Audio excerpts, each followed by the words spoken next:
पहला टॉपिक जो न्यूज में है वो आपका है क्या, एक राष्ट्र एक चुनाव। हमको पता है एक राष्ट्र एक चुनाव लंबे समय से होता रहा है, लेकिन जैसे ही गठबंधन की सरकार बनना स्टार्ट हुई भारत में, भाई समय पहले सरकारों का विघटन स्टार्ट हो गया। तो 1967 जब से 1951 से हमारा पहला लोकसभा का गठन होता है या पहला विधानसभा का गठन होता है, वहां से लेकर 1967 तक तो आपको एक साथ चुनाव देखने को मिलता है। लेकिन फिर विघटन होना स्टार्ट होगा तो होगा क्या कि भैया कभी 6 महीने में विघटन, कभी 2 महीने में, तो मतलब कुल मिला के फिर एक साथ चुनाव की प्रक्रिया बाधित हो जाती है। विधि आयोग की रिपोर्ट थी कि भैया हमको क्या करना चाहिए, एक साथ चुनाव कराना बहुत जरूरी है, समय और संसाधन दोनों को ध्यान में रखते हुए, दोनों को बढ़िया तरीके से अगर हम लोग मैनेज करना चाहते हैं तो एक साथ चुनाव कराना बहुत जरूरी है। और यह विधि आयोग की 170वीं रिपोर्ट में इस बात को बोला गया था। अब इसी रिपोर्ट के आधार पर क्या हुआ, भारत सरकार ने एक कमेटी बैठाई और कमेटी की जो अध्यक्षता सौंपी वो पूर्व राष्ट्रपति रामनाथ कोविंद जी को समझिए। अब हमको पता है कि भारत में पूर्व राष्ट्रपति जो हैं उनके बारे में क्वेश्चन एक तो पूछ करता है उनके क्रम के ऊपर, दूसरा कौन कार्यकारी राष्ट्रपति थे, तीसरा उनसे संबंधित कुछ इंपॉर्टेंट फैक्ट्स रहे कि जैसे कौन श्रम आंदोलन से संबंधित थे, ठीक है, वगैरह वगैरह। ठीक, तो हमको क्या करना होगा, आप एक बढ़िया होगा आप कहीं पा जाओगे, लुसेंट आपके पास होगा, जीका आपके पास होगा, घटना चक्र पूर्वावलोकन आपका होगा, तो एक बार राष्ट्रपति वाला टॉपिक जाके हमारे जो है उनको कर लेना है। एक क्वेश्चन पिछले 3 साल से देखोगे तो पिछले 3 साल में 2 बार इन पे क्वेश्चन बन के आए हुए, ठीक है। तो अध्यक्षता किसको सौंपी गई, रामनाथ कोविंद जी को। रामनाथ कोविंद जी के साथ इसमें टोटल मेंबर्स की संख्या कितनी थी, तो भैया इसमें 7 मेंबर्स थे। देखिए, एक तो अध्यक्षता की आपके रामनाथ कोविंद जी, गृह मंत्री अमित शाह जी इसमें थे, गुलाम नबी आजाद जी थे, एनके सिंह जो कि पूर्व हमको बताया वित्त आयोग के अध्यक्ष है, वर्तमान वित्त आयोग के अध्यक्ष कौन है आप लोग कमेंट करोगे तो बहुत अच्छा लगेगा हमें। लोकसभा के पूर्व महासचिव जो सुभाष कश्यप जी हैं, वरिष्ठ अधिवक्ता हरीश साल्वे जी, संजय कोठारी और अर्जुन राम मेघवाल, यानी कुल मिला के 1+7 इसमें टोटल 8 लोग शामिल थे। ये दिमाग रखना, टोटल 8 लोग शामिल थे अगर हम लोग रामनाथ कोविंद जी को शामिल कर लें। जब ये रिपोर्ट अभी लाई जाती है तो इस रिपोर्ट में भी एक राष्ट्र एक चुनाव को समर्थन दिया जाता है, बाद में कैबिनेट से क्या होती है इसको मंजूरी मिल जाती है, जिसकी वजह से ये न्यूज में आ जाती है। अब देखो, हम लोग इंट्रो तो पूरा समझ लिए कि भैया किसकी अध्यक्षता में ये कमेटी बनाई गई, इस कमेटी के सुझाव क्या है। तो कमेटी कहती है हमको 2 चरणों में एक साथ चुनाव को मैनेज करना होगा।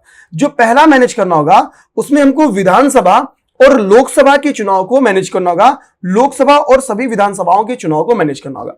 अब जाहिर सी बात है, लोकसभा और राज्य विधानसभाओं के चुनाव को मैनेज करना होगा तो कुछ विधानसभाओं के कार्यकाल को बढ़ाना पड़ेगा और कुछ विधानसभाओं के कार्यकाल को घटाना पड़ेगा, यानी उनका समय पूर्व विघटन करना पड़ेगा। इन सब कामों के लिए हमको करना पड़ेगा कुछ कॉन्स्टिट्यूशनल अमेंडमेंट।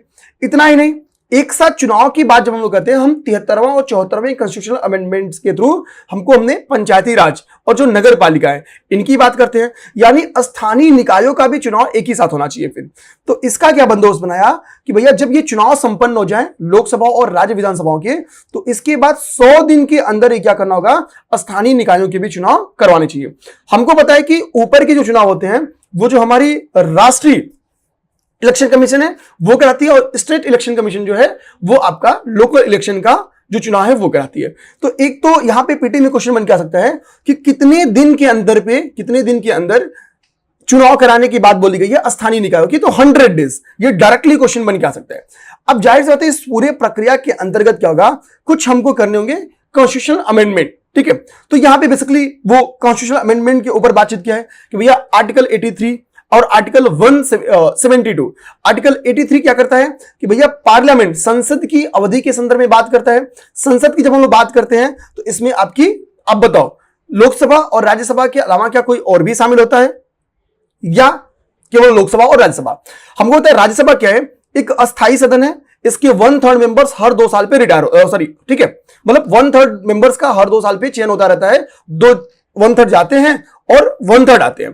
तो इसी के कारण एक परमानेंट, एक अस्थायी सदन है। तो कहने मतलब कहना कि सदन के सदस्यों की जो सदन के की जो अवधि है उसके बारे में चर्चा है 83 में, और राज्य विधानसभा की अवधि के संदर्भ में जो चर्चा किया गया है वो आर्टिकल 172 में किया गया है। तो इन दोनों ही आर्टिकल्स में करना पड़ेगा संशोधन, और एक नया आर्टिकल 82 को हमको अंतर्स्थापित करना होगा, ठीक है। तो ये बात आपकी बताई गई है इस कमेटी की रिपोर्ट में। अब देखिए आगे और भी क्या क्या बातें हैं। अब बात देखिए, जब हम लोग कॉन्स्टिट्यूशनल अमेंडमेंट करेंगे तो कॉन्स्टिट्यूशनल अमेंडमेंट होगा क्या? क्या साधारण बहुमत से होगा या फिर जो अगले प्रोसेस है? हमको पता है कि एक बार पेपर में क्वेश्चन भी पूछ के आया 2015 के मेंस में कि Indian constitution is dash line था, 4 ऑप्शंस थे कि भैया रिजिड है, फ्लेक्सिबल है, partially rigid and partially flexible है, या इनमें से कोई नहीं। ये यूपीपीएससी ने 2015 के मेंस में क्वेश्चन बनाया, क्योंकि हमको पता है पहले मेंस का पेपर ऑब्जेक्टिव हुआ करता था। तो हमको पता है कि भाई कि भारत का संविधान क्या है, partially rigid and partially flexible है, यानी आंशिक तौर पे कठोर है और आंशिक तौर पे क्या है, ये मतलब फ्लेक्सिबल भी है, मतलब इसमें परिवर्तन भी किया जा सकता है। तो ना ही इसको हम लोग पूर्णतया कठोर कह सकते हैं, ना ही पूर्णतया इसको हम लोग फ्लेक्सिबल कह सकते हैं। ठीक है, अब ध्यान देना।